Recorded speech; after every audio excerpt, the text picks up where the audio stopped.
Hey everybody, it's Brad from Russound. Thanks for joining me on this early spring day. I know this isn't our typical location, but this is my patio, and we like to sit out here during the warmer months and listen to some music. I've already got some rock speakers installed out here. You can see one right over here, a 5R82 Mark II G gray granite speaker. But we're going to take advantage of this time of year before everything starts to really bloom, and we're going to install a few more speakers out here to really enhance the listening experience. We're going to be putting in one of our rock subwoofers along with some Outback speakers on the deck. And to facilitate all of this, we're going to be using one of our brand new D1290 amplifiers. And I'm going to show you how we set that up. Okay, let's take a look at how we'll be configuring the D1290 for this particular job. Now, we've already installed the 5R82 Mark II rock speakers, so we'll be connecting those to zone number 1. You have the option on the D1290 of setting a crossover frequency for each of the zones in the amplifier. In a case where you're using a speaker such as our AW4 LSBR landscape speaker in conjunction with a subwoofer, you probably want to set the crossover for high pass so that those smaller speakers don't have to deal with that low end. In this case, the 5R82 Mark II rock speakers have an 8-inch woofer that's perfectly capable of producing some decent bass all on its own, so we're going to leave this set at full range.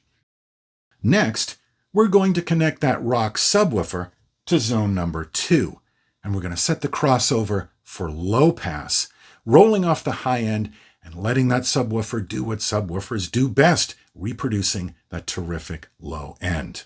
The source of the music that those rock speakers will be playing, we're going to plug that into bus input A.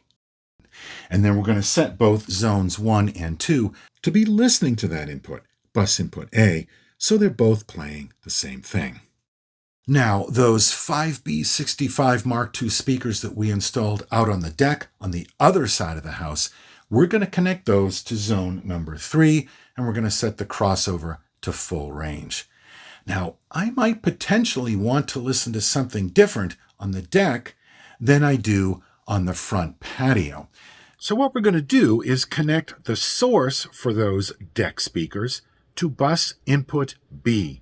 And we're going to set zone 3 to be listening to bus input B. If you're using the D1290 in conjunction with a pair of MBX pre-streamers or with a controller like an MCA66 or an 88, you've got the best of both worlds because you'd be able to play the same thing in both areas or something different. This gives you a lot of flexibility. So after all of that, we still have 3 more zones we haven't even touched yet. So let's say I want to add a pair of rock speakers out by the picnic table, or maybe a pair of 5B65s on the front porch. With this amplifier, I have room to grow whether I add them now or down the road. This amp gives me a lot of features and a lot of flexibility. Well, here we are. The system's installed, music's playing, and it sounds great. I couldn't be happier. Thanks for joining me for this look at how you can actually apply the D1290 to add music to an existing system. There's a lot of other ways you can take advantage of all the cool features in the D1290. I'm sure you'll think of more. Send in your ideas. Would love to hear how you're using our products out in the field. Thanks for watching. Take care.